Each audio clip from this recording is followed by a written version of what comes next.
I often question if a coffin is where my legacy is destined.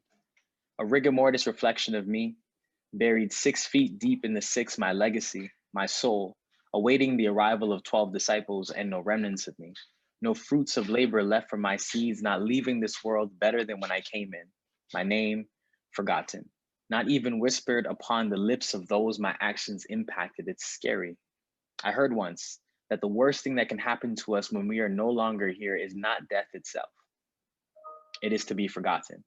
And I cringe at the thought of my efforts lost in coffins, boxed in the same confines that caused me problems, my life, my beliefs, encrypted in tombstone, indicating the dates to and from. But I hope the dash in between represents more than just the good work I've done. My life blowing in the wind like the breath that has left my lungs, only to leave this world unfulfilled with holes in the potential that I was given. And respinning the same cycle to my children. See, when your time comes and your soul is sent, what will the dash on your tombstone represent? Thank you for having me today, Hart House. This is a very beautiful and powerful conference. I'm really happy to be a part of it, and even more so just to talk about hip hop and the impact hip hop has had on me. So I'm a spoken word artist, but also curate a lot of events that promote hip hop in the city, but also ensure that there's still space for hip hop to breathe and to grow. I didn't always start off with the mindset that I have in terms of thinking of legacy, in terms of thinking of the impact that we can have here on Earth. I grew up here in Scarborough. Well, at first I grew up in Flemington Park, and if any of you are familiar, it was Don Mills and Eglinton, and in the '90s it was a beautiful but challenging place to live and grow up in. So I found myself getting into a lot of trouble when I was younger. I moved here to Scarborough, and Scarborough really gave me a new perspective on life, a new perspective where I was young and often getting in trouble at school. I was arrested a few times at a really young age. I got kicked out of my school, and I walked into my grade 8 class, and there was a teacher who, for the first time, didn't label me, didn't judge me, really gave me an opportunity to be understood because all the other teachers wrote me off. Whenever I had a classroom that I got into, the teachers would often say, "You got Randell this year?" And she told me that a little bit later.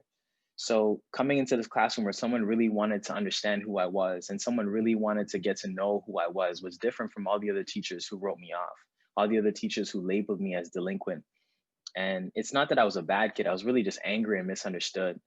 So she gave me a pen and she gave me a paper, literally, and she said, "Tell me your story." And I'll never forget the feeling of writing my thoughts down on paper, of being able to take what I've been through and putting it on a paper that not only rhymed, but was true and authentic to me. And it let me know that I could be vulnerable and that the paper was willing to listen when no one else would.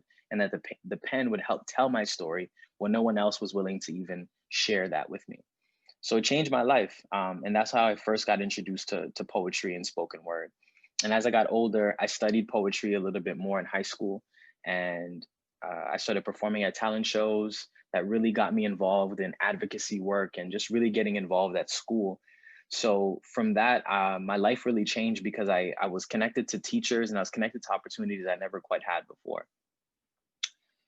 By the end of high school, I'd traveled to Orlando. I'd gone to India. I'd done a lot by high school at that point. And I think what really transformed and shaped that experience for me, I really learned about happiness going to India and traveling in grade 11, grade 12. I learned happiness was something that we find inside of ourselves. Happiness is not necessarily something that you look for in anything outside of you. It's really something you look for within yourself. So poetry and advocacy was what I found to be really helpful. When I graduated high school, you know, got a lot of awards and a lot of great opportunities for me. But when I left high school, the very couple months after I graduated high school, I was in a situation where I almost lost my life. I was stabbed in my back and I got stabbed in my elbow at that time. And I remember thinking to myself, well, you know, I just came back from India, you know, I just came back from Orlando doing all these great, amazing things in my community. I just graduated as like the valedictorian of my class and a lot of great things were going on for me. So for me, I paused and I was just really thinking, why me? You know, what did I do to deserve this that's happening to me? And I remember thinking after that happened, some of my friends wanted to retaliate. You know, they were ready to get the guys who did what they did to me. And I remember hearing a little bit later that the guys who attacked me were also just robbing a bunch of people. So for me, the first thing that came to my mind was these guys who robbed me thought violence was a way of dealing with their issues. And then my friends also thought violence was a way of dealing with my issue, not even theirs, but my issue essentially. And so it really had me thinking, what could I do? Because I knew my friends were people who needed a space. My friends were always the people who'd come to me to share their thoughts and their stories and, tell me like, my mom's not really in my life or my dad's not really in my life. And so I guess I wondered, what could we do? How come we don't have a space where we can talk about this, where vulnerability can be cool, like where it can be cool to be positive? So I started something called Rise back in April 2012. And Rise was really an opportunity to give a platform for artists to really express themselves in a positive way, to understand that what you're going through doesn't mean that you're a bad person or you deserve any of these things that are happening to you, but it's that you have the capacity to essentially work through it. And if you find the courage to share your story, you can overcome it. So we started off with 23 people, turned to 40 people, turned to 50. It really just grew essentially. And a lot of people started coming out. So I think what I've understood through vulnerability and what hip hop has really taught me, hip hop's really taught me about being vulnerable. Because essentially hip hop is to me, the essence of hip hop is vulnerability. It's about talking about what you've been through in life. It's about understanding that no matter what you've been through, there's an outlet. You're not alone, and there's an outlet for people to really understand and create space. To me, hip hop has always been safe.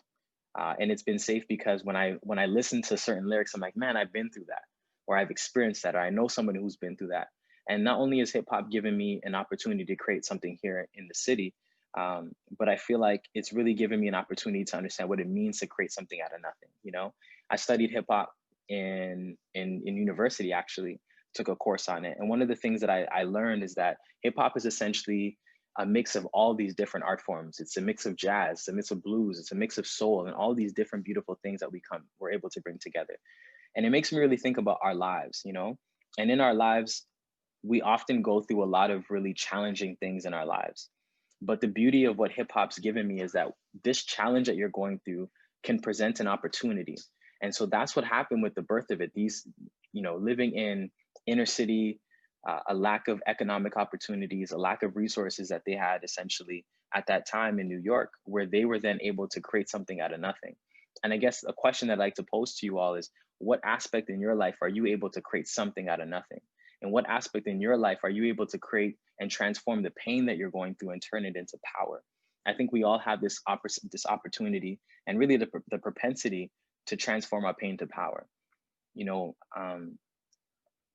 Suffering is inevitable. It's something we're all going to experience at some point in our lives. And when I think about some of the suffering that I've gone through, some of the challenges that I've gone through, it's really about looking at it and seeing the opportunity that was presented to me. So for me, the opportunity that I really had was, not only could I create something for my community that gave a space for hip hop to grow and breathe in this part of the city and ultimately around the GTA, but it also helped me recognize that although this pain and this suffering is inevitable, there's a beauty in being vulnerable in what you're going through, especially at a time like this, in this pandemic that we're facing. To be vulnerable is a huge sign of courage. To be vulnerable is to be open not only to yourself and true to yourself, but to give someone else the opportunity to recognize that their vulnerability can also offer them something as well too. So through Rise, essentially the first aspect was just creating a safe space for people to come to and have the opportunity to really learn about the craft and to share and to build resources. The second iteration, where a bunch of artists came to me and said, Randell, I want to learn how to make money. I want to learn how to turn this into a career. And so we partnered with the city of Toronto, and we were able to essentially create it was a convention at the time. We called it a summit now, where we were able to bring different people like Gavin Shepard, Director X, David Click Cox, Andrina Mill, and different artists who were able to speak to what it meant to thrive in the industry. And the third aspect, the third iteration, what we're doing now, is really looking at a booking and a creative agency. And this booking creative agency is how we've been able to take something that was a safe space and turning that safe space into a learning opportunity, into an educational opportunity, and now turning it into a career path for creative artists that we're working on. And this all started because I was stabbed in my back, to be honest with you. And I think when I look at what I went through, many people would have retaliated, and I chose not to retaliate that night because I felt like there was an opportunity, right? And what I recognize is in the adversity that we face, there's a seed of opportunity. There's something for us to learn. There's something for us to gain. There's a way that the universe essentially wants us to grow from this, right? So I'll give you all an example.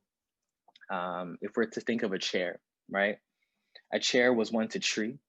And in order for this chair to become what it was, this tree had to be cut down. It had to be not only cut down, but it had to be carved. It had to be molded.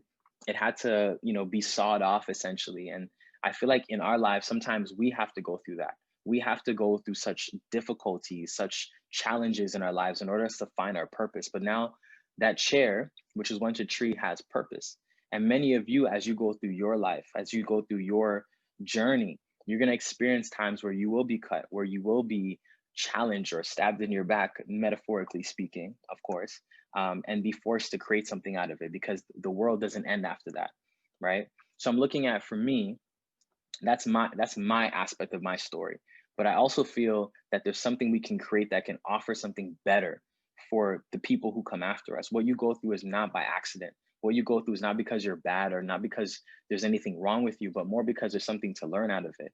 And so I say that all to say, to me, that's what hip hop really is about. It's about the challenges we go through and how you're able to take these challenges, and whether it's through graffiti or through hip, like actual rapping or through dancing, how do you take this negativity and turn that into something creative as an outlet, as an expression, as a way of how you release your pain into power? How do you transform your pain into power? Because for me, that's essentially what hip hop's about. And so I want to leave you all with this poem to kind of wrap up my feelings and a little bit of hip hop in this poem. And then I'd love to know if there's any questions afterwards that I can answer. I think I got about 5-6 minutes left afterwards. All right. So this poem's called The Western World. In this Western world where war is waged, we wear our wounds like warriors. We wear our wounds, hearts on sleeves. We wear our wounds like tattoos written across our iris. We see the world in a peaceful violence, yet speak of the world in the ways in which we've been silenced, like how they erect women like queens, then Mirandize a lady's liberties in a New York Minute, strip you bare of your culture and ethnicity, tell you you are free, yet criminalize you before you're proven guilty. They treat innocence like business, breaking bonds, then stock people in cells like product, then trade you when they lose interest, the price we pay in exchange for freedom. The American dream is a war between spirit and sin we've yet to wake up from. This dream is a nightmare for us melanated beings who walk in the light. We are immigrants who left our rights to the borders we crossed. We came from broken land to stolen land, this true north strong and free. This economic monopoly to commodify me. This land has clouded my vision, clouded my melanin and made me feel blue. Man, they blackmailed me with white lies, and I'm in search of truth, in search of change, no purple rain. They are yellow belly cowards green with envy, people who'd rather see me on gray concrete, soulless and empty. As my red blood runs towards a pot of gold, a fleeting rainbow that colors the canvas of a 2,000-year-old genocide.